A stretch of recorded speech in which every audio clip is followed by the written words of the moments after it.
पण आता काय करणार समजून जर आपल्याला ठेवावं लागेल काढूया काहीतरी मला आहे पण ते ऐकायलाच तयार नाही मी समजव नाही तर मी मारून टाकेन तिला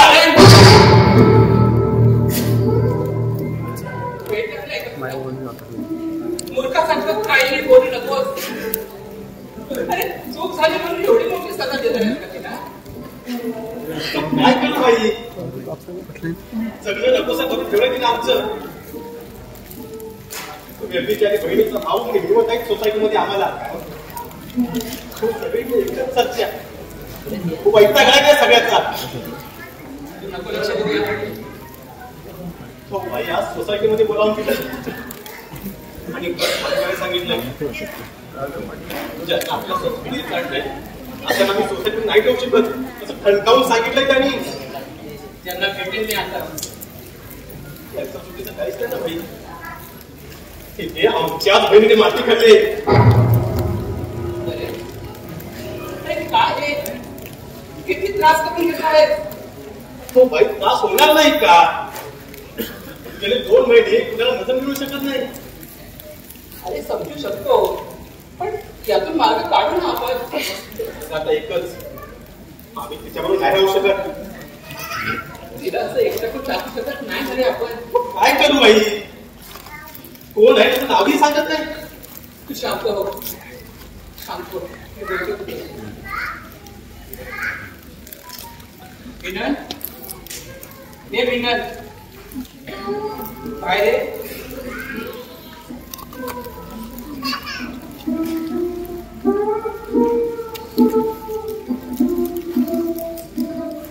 या संस्कारांना बांधून कसं लवकर मिळतात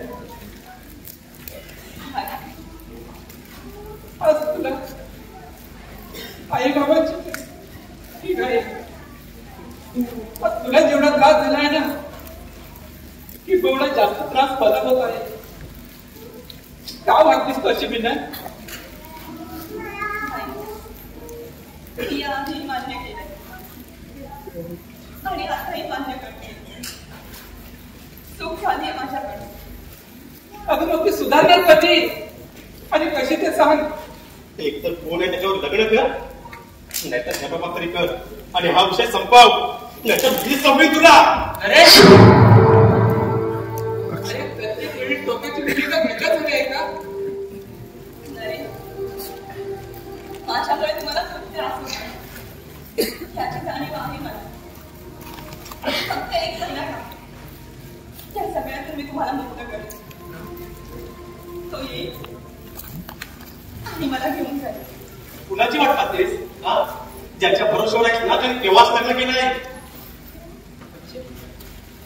कुणाबद्दल बोलतोयस तू रे ज्याच्या मुलीने मजा मागली तो हरामखोर अक्षय लग्न करून मोकळा झाला आहे नरेश अक्षयला काही बोललो इथे त्याचा काही संबंध नाही मग ज्याचा संबंध आहे त्याचं नाव सांग सांगितलं ना 1 महिना थांब तो आला तुम्ही चला थोडी काही शरम वाटते असेल ना तर लवकरच जा लाज पण वाटत नाही वर कोण तो केलं शरम अरे अरे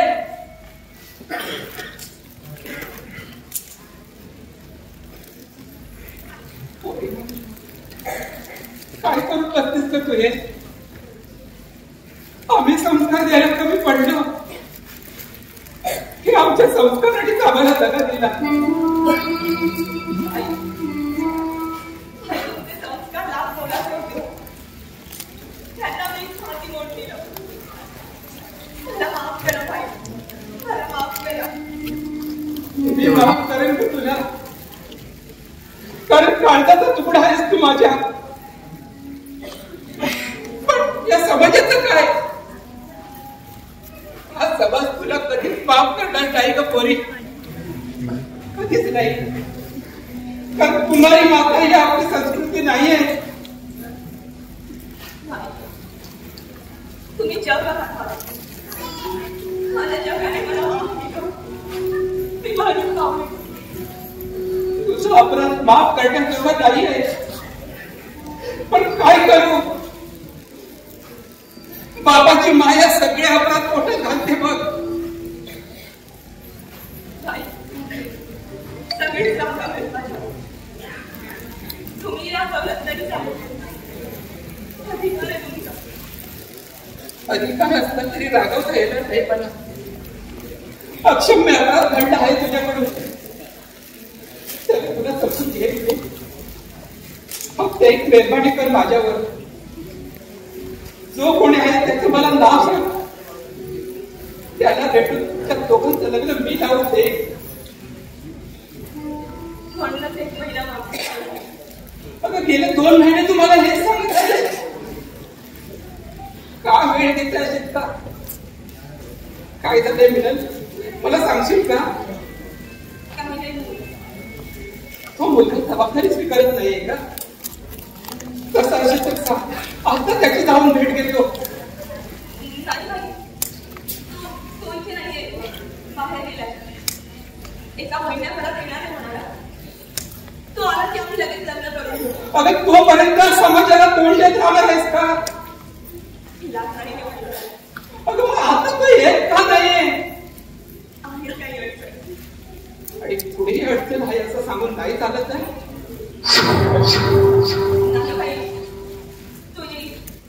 तू नक्की ठीक आहे, तुला वाटत तितकं सोपं नाहीये तर ते.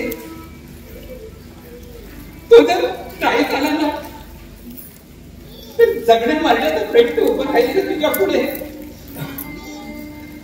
विचाराने घ्यायचे जाशील तू. बघ मात्र भयानक गुन्हा केलायस का याची जाणीव होईल तुला. आणि तेव्हा मात्र एकटी पडशील. आणि तो एकटेपणा तुला खायला येईल. म्हणतो तोरी अगं आत्ताच बोल त्याच्याशी आणि लवकर लग्नाचा निर्णय घे. आमचं बोलणं झालं म्हणूनच मी 1 महिना मागते. तू स्वतःचे सगळेच मार्ग स्वतःच बंद करून घेते आहेस.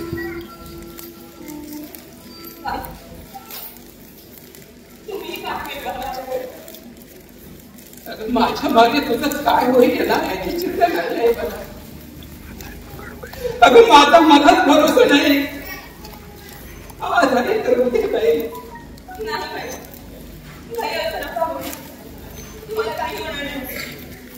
भविष्याच्या पोटात काय वाढून ठेवलं हे तुला नाही सांगता येत. माझी तब्येत फार काळ साथ देईल असं नाही वाटत मला. म्हणून म्हणतो तोपर्यंत लग्न कर, नाहीतर हे सर्वजण तुझं जगणं मुश्किल करते. हात जोडतो का मी तुझ्या पुढे?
मग मी काय करू? अरे बोल तिच्याशी, तुला जे काय बोलायचंय ते बोल तिला.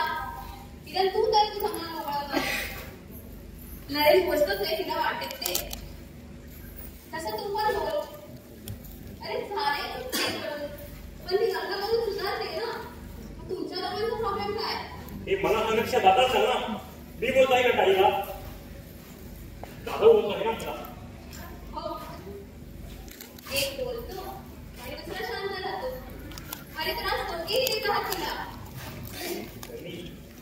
किती समजत आहे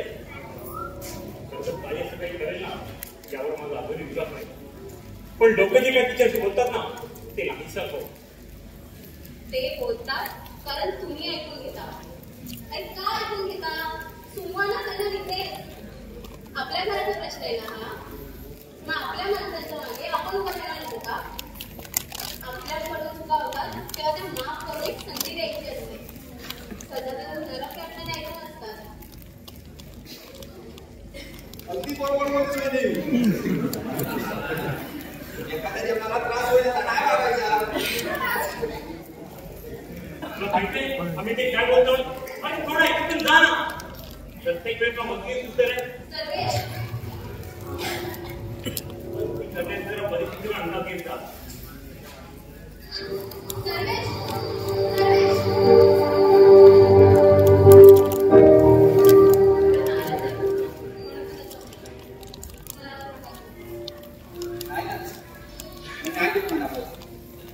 अशा ऐकण्याची सवय आहे.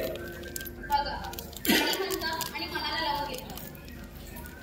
नाही का वहिनी बरोबर काम काय करायचं आहे काय ते इकरायला आलं. राजभाऊ त्यातरी काम काही नाही. काम करणार म्हणजे हो दुसरा कोण काम करायला येतो की काय? कोणी येत नाही. आम्हीच करतो. आणि इथून पुढची कामं पण आम्हीच करू. काय येतं वहिनी चुकलं करायचं नाही हो काही चुकलं नाही. पण खरंच नका येऊ याकडे. नरेंद्र नाही आवडत तुम्ही आलेला. काय काय आवडत नाही माहित नाही. आणि मिनताई काय म्हणायचं आहे? काही नाही. बरं तुम्ही थांबा. ताई येईल. बोलत जा.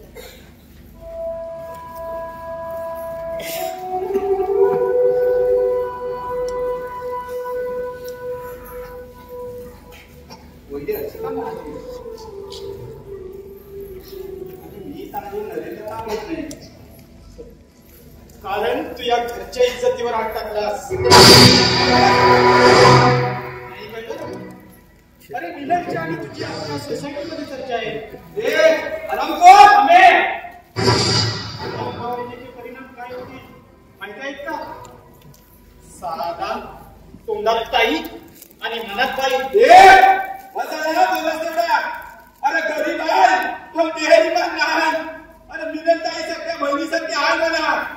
तिच्याबद्दल असा घाणेरडा विचार करण्याला कधी शिकणार नाही. पण तिच्या इज्जतीवर हात टाकण्याचा हात तोडल्याशिवाय राहणार नाही. कोण बघत ते दाखव मला. जी गुप्त हातातच देत्या. आम्ही चोरा चोर कधी बोलतो का आम्ही चोरी केली आहे म्हणून? चल एका मिनिटासाठी मी मान्य करतो तुझा याच्याशी काही संबंध नाही. पण कुणाच आहे ते तू शोधत नाहीस. बहीण बोलतोस पण बहिणीचं रक्षण करता येत नाही ते तू मला नको सांगू. अरे तुझी इथं उभी राहायची पण लायकी नाही आहे. इथं उभं राहण्याची माझी लायकी नाही ते पण या घरात ज्या घरातल्या मुलीने लग्नाचं तोंड घाला गेलंय. सत्य टोचत ना मग हे मान्य कर आणि आपल्या अवकाती करा. फेकलेल्या तुकड्यावर जगणारा तू माझी लायकी काढतो. अरे फेकलेल्या तुकड्यावर जगणारे तुझ्या देखील दुसरे असतात. अरे मी मेहनतीचा तुकडा घेता आणि मेहनतीने कमावलेल्या तुकड्याच्या ताकदीचा अंदाज तुला नाही. तर आज तुझी लायकी काढली आहे. यापुढे जर काय बोललास ना तर उचलून आरती जातो उचल. आई राजू ही नीच लोक आहेत. ती जा म्हणून जात नाही. त्यांना धक्के मारून बाहेर काढावं लागतं. जातो याचं काय करायचं ते मी बघतो. या हरामखोराला सोडू नका. ही दादागिरी तुझ्या घरी ते नाही का? ही तुझी सासरवाडी आहे का? सांगतो तुला. राजू जातो. तुला पण खूप काम असतं ना. हो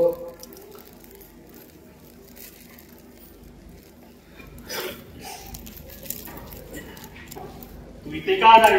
तू काय येतो? तुझ्या इथे येण्यात आणि माझ्या येण्यात खूप फरक आहे. तू या घराला बरबाद करायला येतोस आणि मी सावरायला. तू अरे आता कुठे सुरुवात झाली आहे. त्या विननने स्वतःहून नाव खराब करून घेतलंय. माझं काम सोपं केलंय.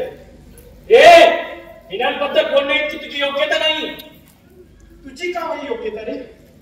प्रेम एकीवर, लग्न दुसरीशी, कसं जमतं तुला?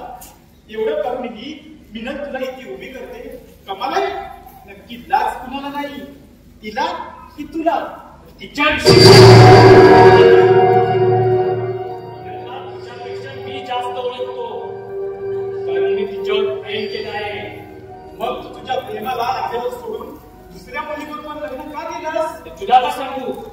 का आणि कशासाठी केलं ते मिनलला पण चांगलं माहितीये. नाही, खरं कारण मी तुला सांगतो, तुला तुझ्या प्रेमाचा फक्त उपभोग घ्यायचा होता आणि जबाबदारी घ्यायची वेळ आली तेव्हा हात वर केलेस आणि दुसरं लग्न करून मोकला पण झालास. तुला काय माहिती आहे आमच्याबद्दल?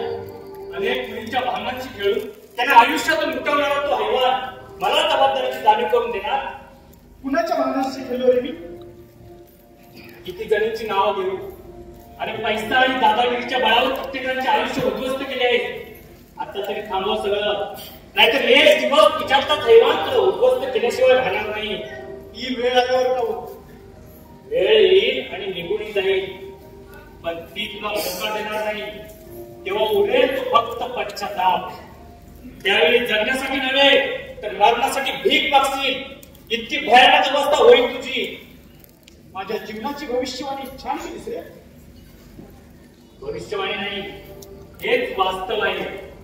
पण तुझी इतकी भयानक अवस्था करणारा तुझा कर्तनकाळ मी असणार आहे. बापरे, किती मोठी स्वप्न पाहतोयस रे. मी कुणाला कसं उद्ध्वस्त केलं त्याची आताच तर पोटी वाचलीस आणि तरीही मला संपवण्याची स्वप्न पाहतोस. स्वप्न नाही, निर्धार आहे माझा, तुला संपवण्याचा. मग यश येतं का? आणि नाही झालं तर पश्चाताप करण्याची वेळ तुझ्यावर येईल.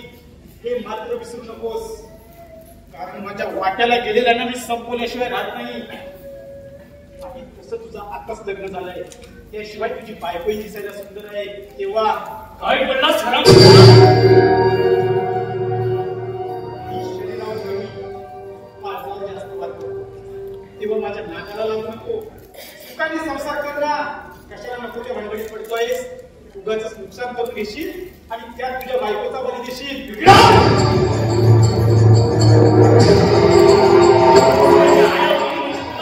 प्रॉपर्टी वाटी द्यायला पाहिजे. कुणाबद्दल काही विचार करशील? काय आता विचारायचं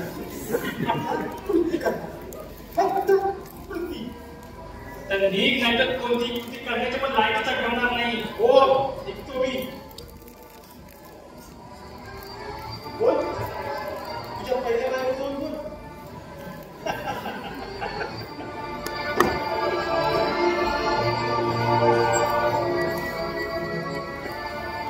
कशाला शंभूखाच्या नादाला लागतो?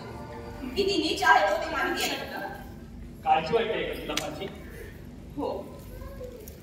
का का मीनल, तुला माझी काळजी का वाटते? आमच्यामुळे तू तुझा जीव धोक्यात का टाकतोस? अरे प्रॉब्लेम आमचे आहेत ना, मग आम्ही दोन देऊ ना या सगळ्यांना. माझ्या प्रश्नाचं हे उत्तर नाही मीनल. तू असा इच्छा नाही. लग्न झालंय तुझं. तू स्वतः बरोबर तुझ्या बायकोला पण अडचणीत का टाकतोय? कोणी अडचणीत येणार नाही. बाय द वे, तुला खूप बरं वाटलं असेल ना मी लग्न केलेलं ऐकून?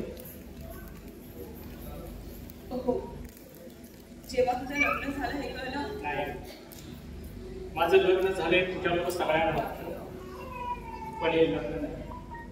तर ती एक आहे तडजोड आम्ही आमच्या मनाशी केलेली. म्हणजे मला तो विनवला नाही आणि आईला माझं लग्न. अंतरुणाला खेळलेल्या आईला माझं लग्न पाहिजे खूप इच्छा होती. लग्नाला तयार होते. तिला माझी खूप चांगली व्यक्ती, समजदार आहे.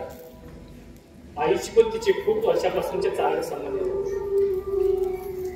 ती तिला आईच्या ठिकाणी मागितली. त्यामुळे आईची इच्छा जितकी मला महत्वाची होती एक तिला सुद्धा, पण तिची जागा कोणाला देऊ शकत नाही हे विलंबन ओळखून फक्त आईसाठी आपण लग्न करूया असं तिने मला पर्याय सुचवला. तुझ्या आयुष्यात मी तुझी मैत्रीण म्हणून राहील याची मला खात्री दिली.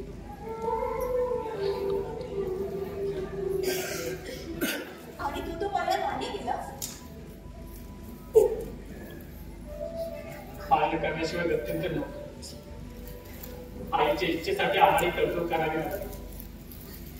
अरे पण आईला जेव्हा कळेल तेव्हा 4 दिवसातच कळलं तिला. आमच्या बोलण्यात आणि वागण्यात अर्थ कळला तिला. तडजोड करता आली, पण पती पत्नीचं नाटक आम्हाला नाही बदलता आलं. मग काय बोलली आई? काहीच नाही. 4 दिवस गप्प गप्प होते. 5व्या दिवशी कायमची गप्प होती. न बोलताच निघून गेली. अरे काय बोलतोय अक्षय? का वागला तिच्याशी असा? तो वागलीस ना माझ्याशी. अगं तिला आधीपासून म्हणून नाराज नाही झाली तर माझं प्रेम हरलं म्हणून दुखावली होती.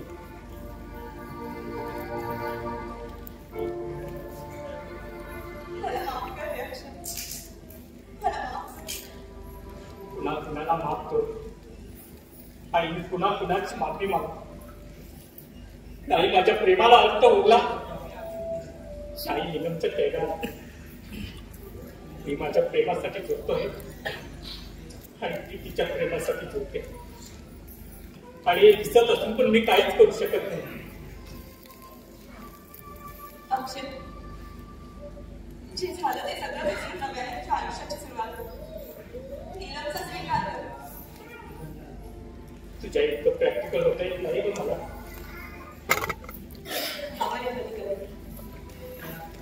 समाज फक्त दोष देईल मग देव दे.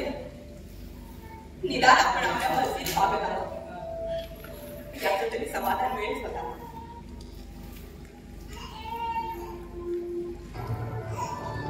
मन साथ देत नाही तर समाजाचं काय घेऊन बसते आहेस? मनाला सांगायला पण तू आपल्या दोघांच्या मनाचा विचार करण्यापेक्षा नीलमच्या मनाचा विचार. अरे समोर सगळ्या दिवसात असूनही तिने त्या आवडी गुंडागुडी घेतली. तिच्या त्या त्यागाचा विचार आणि राहिला प्रश्न माझा. तू माझा सगळ्यात जास्त तिरस्कार करायला हवा. कारण तुझ्या भावनांशी मी खेळली. तुझा विश्वासघात केला मी. तू माझा विश्वासघात करू शकतेस यावर माझा अजूनही विश्वास बसत नाही. पण मी केलाय हे तर सत्य आहे. मग हे सत्य स्वीकार कर आणि विसरून जावं. काय विसरता येत मी का? इतकं सहज विसरून जाता येत ते प्रेम कसलं? अरे मी विसरले ना. तुझा काय प्रॉब्लेम आहे? जा ना विसरून सगळं आणि कर ना नव्याने आयुष्याची सुरुवात. कशी सुरुवात करू मी? अगं मला आता भूतकाळ पुसता येत नाही तर नव्याने काय सुरुवात करू? भूतकाळात अवकाशपासून तू तुझं जगणं थांबवतोय. आपण एकत्र चालण्याची स्वप्न पाहिली होती ना. पाहतोय ना काय झालं त्या स्वप्नाचं? अरे मी तुला अध्यापन सोडून वेगळा मार्ग पत्करला. पण तू तिथेच थांबून माझी वाट का बघतोयस? तुझ्या आयुष्यात सर्वात मोठा धोका देणारी मी आहे. फक्त पुन्हा पुन्हा मला का भेटतोयस? तुझ्या याच प्रश्नांची उत्तरं शोधण्यासाठी पुन्हा पुन्हा तुला भेटायला मन प्रवृत्त करत नाही. तू मला धोका दिलायस असं जर म्हणत असतील तर का? हा माझा प्रश्न आहे.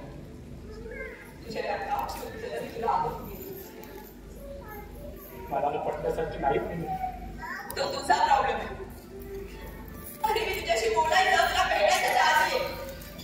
तुझ्या आयुष्यात कोणी दुसरं आधारित राहून तू ओरडून टाकेल. आणि तुला अगदी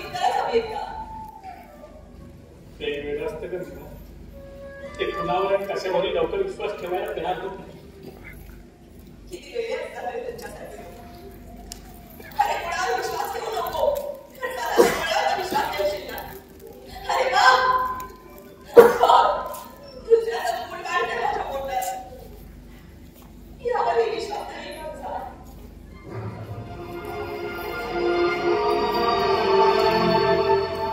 मला सांगे अरे तिला तुझं भविष्य आहे. तिचा पत्नी म्हणून स्वीकार कर.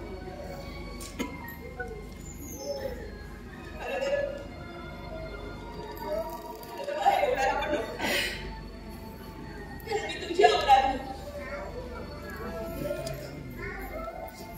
स्वतःच्या स्वार्थासाठी तुला धोका दिला.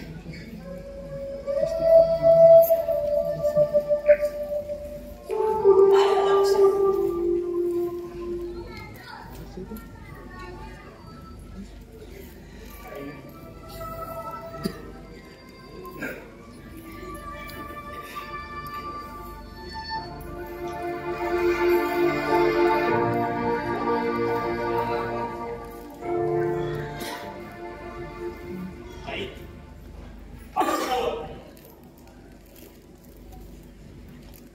अरे सर्वेश, तू चक्क बोलतोस माझ्याशी?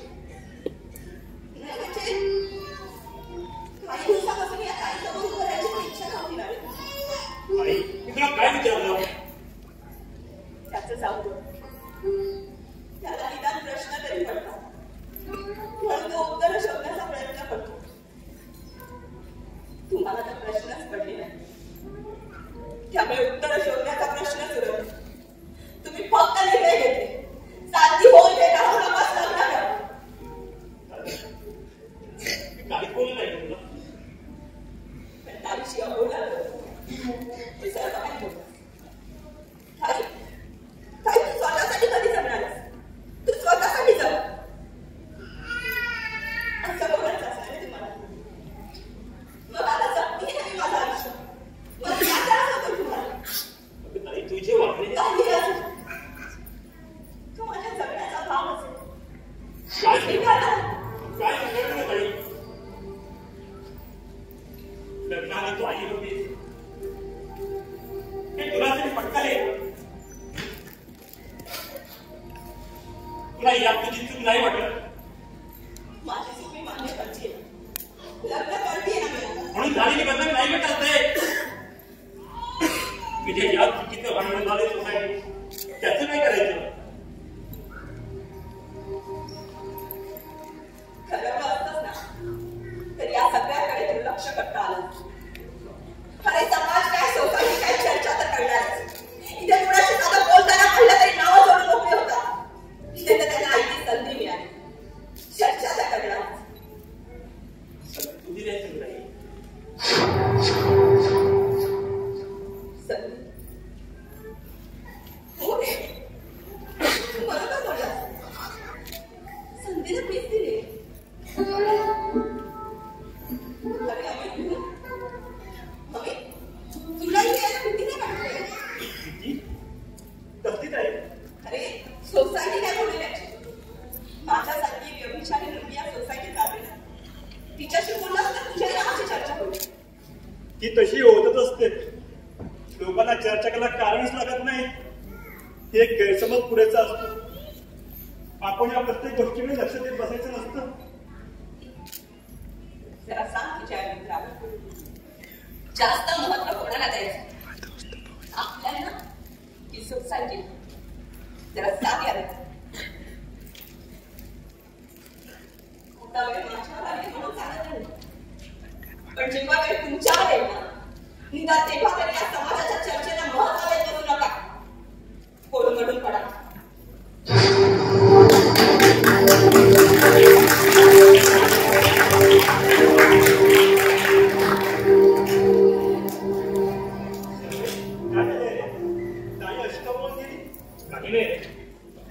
सर्व माहिती आहे सर्वेश. अरे आतापर्यंत कायम तुमच्या पाठीशी उभी होती आणि आता तुला तुमची गरज आहे तर आधाराला सोडून तुला दोष देता. तुला दोष देत काय आहे ते? काय सहन करायला लागते ना ते फक्त तिला सांगतो आहे. सर तुला का वाटत आहे ना तिने तिच्यासाठी जगणं मंजूर होतं, पण ती आता स्वतःसाठी जगली तर माझे नाही. आणि तिने काय चूक केली ती तुझ्या लक्षात येत नाही का? चूक सगळ्यांना माहितीये, तशी तिच्याकडून झाली. माफ करण्यासाठी नव्हती तर सदा द्यायची होती ना. अरे काय बोलतोस तू? तिच्यामुळे तुझं शिक्षण चालू होतं, तिच्या घंटेमुळे तुझं नाव आलं होतं आणि हे तुला चाललं नव्हतं. पण तिने स्वतःसाठी जगायचं काय ठरवलं आणि त्यात एक चूक झालं तर तुमचं अस्तित्व धोक्याची भीती वाटायला लागली. समजतोच असं काही नाही. खरंच मला काय व्यक्त व्हावं, काय करावं ते नाही सुचत. आणि उभे राहिले तिच्या पाठीची, तुला गरज आहे तुमची. मला कळतंय सगळं. कळलं असतं तर असे वागले नसतात. अरे तरी त्याला तर एक समजू शकतो, पण तू सुद्धा असं वागू शकतो याचं मला न वाटतंय. तुला काहीची ना वाटते जे घडलं आहे त्याला इतकं महत्व देतात. जगाचा पहिला प्रसंग आहे का जगातून कोणता? तू एकदा माझ्या जागी उभा राहून बघ, मग तुला कळेल. आपलाच उभा आहे म्हणूनच मी ताईला समजू शकतो. जाऊ दे सर्वेश, तुला आपले मित्र कळले नाही तिथे बघून ताई काय करणार? म्हणजे आम्ही काय बोलूया तिने आपल्या तात्पर्य आम्ही सगळे मित्र नेहमी उभे राहू करू शकत नाही. काय बोलतो आम्हाला? अरे तुम्ही असतात ते मित्र असतात असं तुला वाटतं. तुझ्या माहितीने सांगतो, तुम्ही भाऊ असं तर तुमच्या म्हणजे समजू शकत नाही, पण आम्ही हे मित्र त्या ताईच्या पाठीशी कायम उभे आहोत. अरे तुम्हाला संधी होती तिच्या उपकाराची परतफेड करायला, पण तुम्हाला तिच्या उपकारापेक्षा तुमचं अस्तित्व महत्वाचं वाटतं. नाही पण आज आई तर दूर राहिली, ताईलाही गंमत बसणार आहे. वेळ आहे अजूनही विचार कर. त्यानंतर तू एकटा पाहिजे, कारण पुढे मित्र पण कदाचित जेव्हा नसतील. जर स्वतःच्या वेळेला सामोरं जाऊ शकत नाही, तू मित्रांच्या वेळेला काय म्हणतात? कधी काही तू आपल्या मित्र आहेस.